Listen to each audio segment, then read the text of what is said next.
Assalamualaikum warahmatullahi wabarakatuh. Halo teman-teman, perkenalkan nama saya Titania Alfani. Saya mahasiswi dari Universitas Pancasakti Bekasi.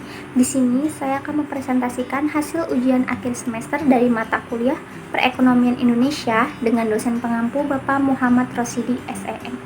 Baik, langsung saja kita ke pembahasan. Baik, nah di sini saya akan membahas tentang investasi. Nah, apakah teman-teman ada yang tahu apa itu investasi?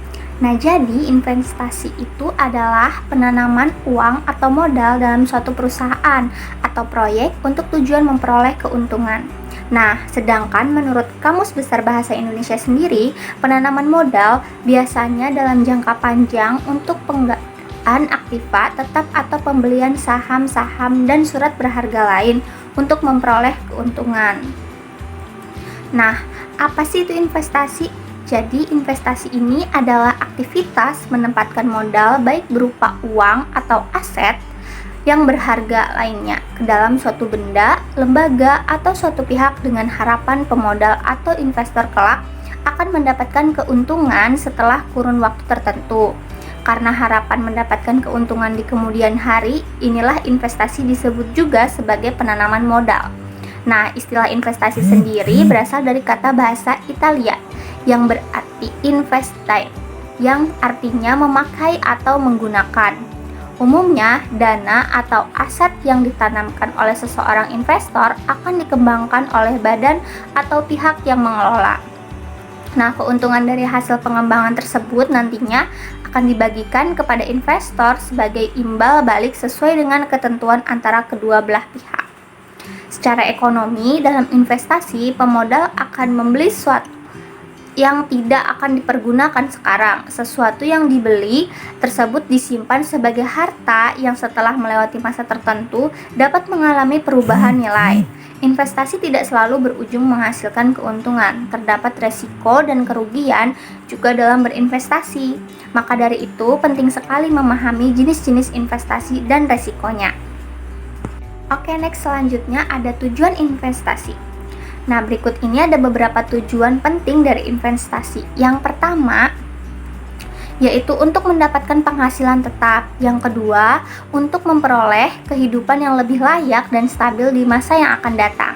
Nah, yang ketiga, berguna untuk mengembangkan usaha. Yang keempat, mendapatkan jaminan dalam bisnis. Yang kelima, membentuk dan mengontrol dana atau suatu kepentingan khusus, contohnya seperti kepentingan sosial atau kepentingan ekspansi dan lain-lain. Nah, yang keenam, mengurangi tekanan inflasi. Yang ketujuh, investasi dapat dipergunakan untuk menjaga hubungan antar perusahaan. Yang kedelapan, berpartisipasi dalam pembangunan negara. Nah, setelah tujuan investasi, kita harus mengetahui apa itu jenis-jenis investasi. Jadi banyak sekali jenis investasi yang ada pada saat ini. Di antaranya yaitu ada investasi properti, investasi emas, investasi saham, investasi reksadana, investasi valuta asing, ada investasi obligasi, investasi syariah, investasi kripto, dan investasi deposit. Nah, bagaimana juga bentuk investasi itu? Jadi, setelah mengetahui jenis-jenis investasi, deretan jenis investasi tersebut juga dikelompokkan ke dalam dua bentuk yang berbeda, yaitu yang pertama ada investasi aktiva real, yaitu investasi yang dilakukan oleh seseorang baik dalam bentuk yang terlihat maupun tidak terlihat, seperti investasi tanah, investasi logam, investasi properti, dan lain-lain. Nah, yang kedua ada investasi aktiva finansial. Nah, artinya investasi aktiva finansial ini dilakukan oleh investor sebagai bentuk sekuritas, contohnya seperti investasi deposito dan investasi saham. Nah, ada juga jenis investasi berdasarkan jangka waktunya. Nah, terdapat dua jenis investasi yang dikategorikan berdasarkan waktunya. Yang pertama ada investasi jangka pendek. Nah, investasi jangka pendek ini merupakan investasi yang memungkinkan kita untuk mendapatkan keuntungan kurang dari 3 tahun dan dapat langsung kamu konversikan dengan uang atau jual. Namun, perlu diingatkan bahwa investasi jangka pendek ini memberikan return yang lebih kecil sehingga cocok untuk memenuhi kebutuhan dalam waktu yang dekat. Nah, contohnya dari investasi jangka pendek ini adalah obligasi jangka pendek, pasar saham, dan sertifikat deposito. Nah, yang kedua ada investasi jangka panjang. Investasi jangka panjang ini adalah investasi yang membutuhkan waktu lebih dari 3 tahun. Untuk mendapatkan keuntungan, kita dapat menikmati hasil dari investasi ini dalam 5 tahun atau sampai belasan tahun, bahkan ada yang hingga puluhan tahun. Nah, return yang dihasilkan oleh investasi jangka panjang ini tentu juga lebih besar dibandingkan investasi jangka pendek. Nah, investasi jenis ini sangat cocok bagi kita yang membutuhkan tabungan untuk keperluan di masa depan, seperti biaya pendidikan, dana kebutuhan nikah, dana pensiun, dan lain sebagainya. Nah, contoh dari investasi jangka panjang ini adalah investasi saham dan investasi emas. Nah, next selanjutnya ada manfaat dari investasi. Investasi punya banyak manfaat bagi investornya. Berikut beberapa manfaat dan kelebihan investasi yang bisa dipetik. Yang pertama, ada meningkatkan aset. Hal ini dapat diterapkan pada investasi properti pembelian tanah, apartemen, atau rumah yang harganya kelak akan naik. Namun, peningkatan nilai aset tidak didapatkan dalam waktu yang singkat, namun butuh waktu yang lama dan kesabaran. Nah, yang kedua, ada memenuhi kebutuhan di masa depan. Nah, maksudnya ini karena banyak kebutuhan yang tidak terduga di masa depan, investasi sangat tepat sebagai sarana pemenuhan kebutuhan yang memanjang untuk masa depan. Nah, investasi di masa sekarang bertujuan untuk menunjang dan mendukung kehidupan di masa depan karena nilainya akan naik. Nah, yang ketiga, ada gaya hidup hemat.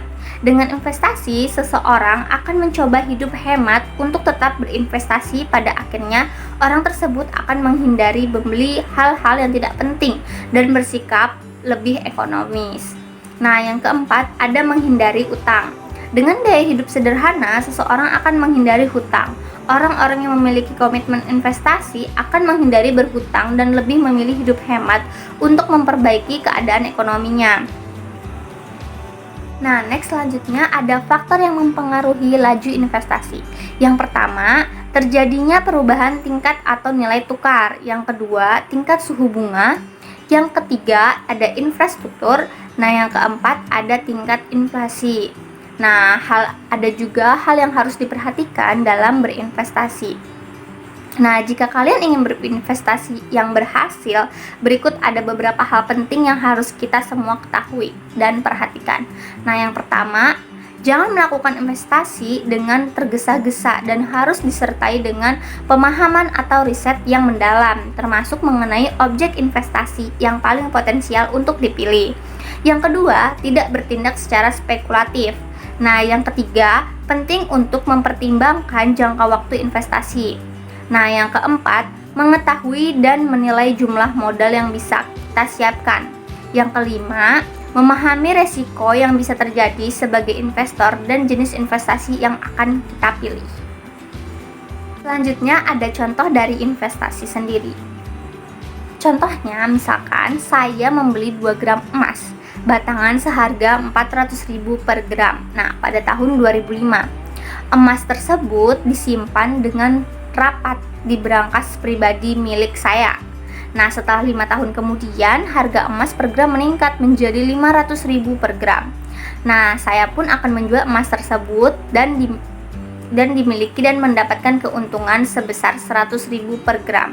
Nah, tindakan saya ini membeli emas pada tahun 2005, inilah yang disebut sebagai investasi, dan keuntungan sebesar 100.000 dari selisih harga beli tersebut disebut dengan keuntungan.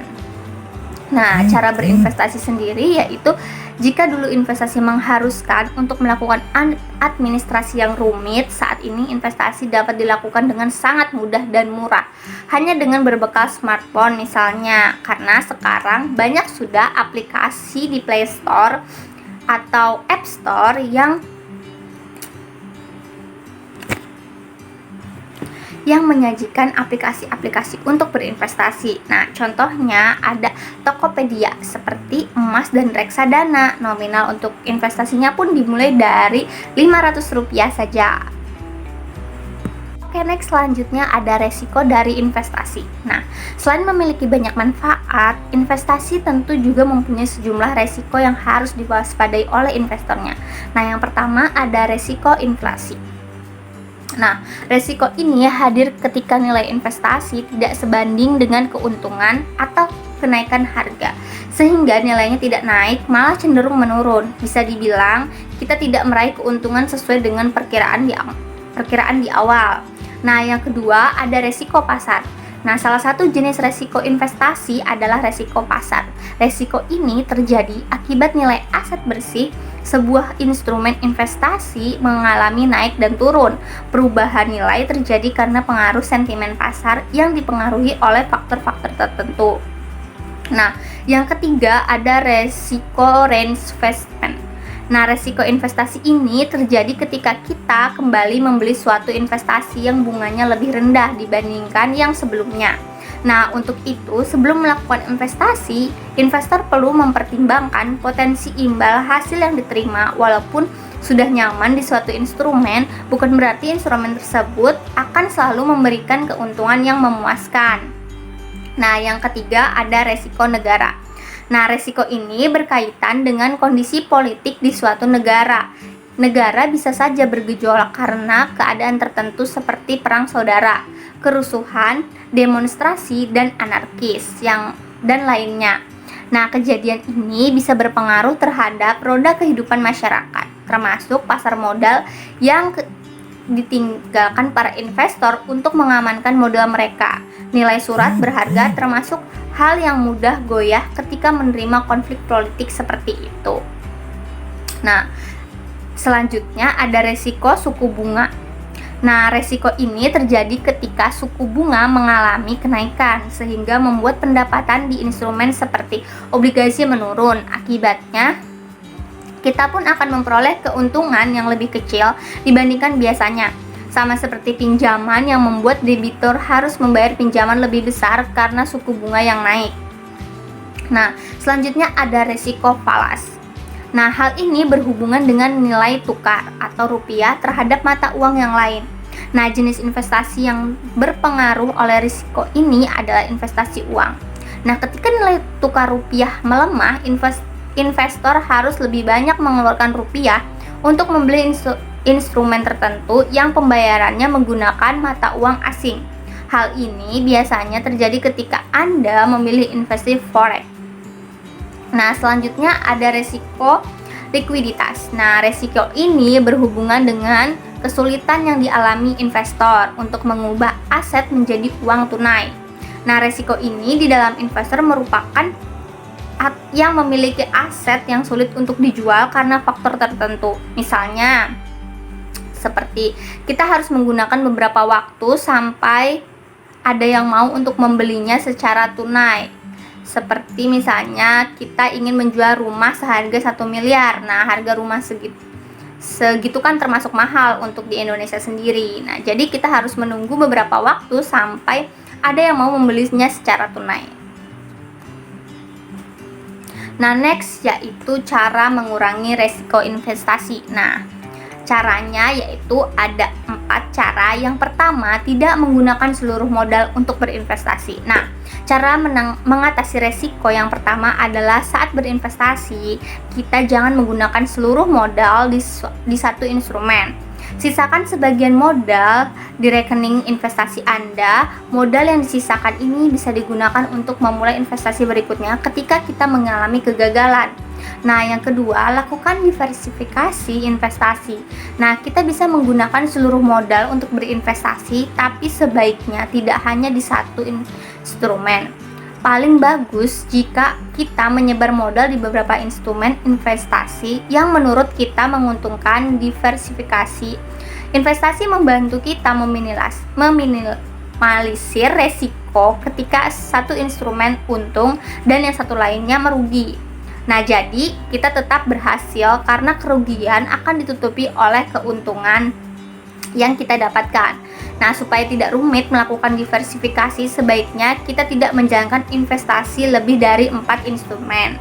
Nah, yang ketiga, bersikap tenang ketika menghadapi resiko. Nah, kita harus bisa mengelola emosi saat berinvestasi karena hal itu biasanya mempengaruhi kita ketika mengambil keputusan.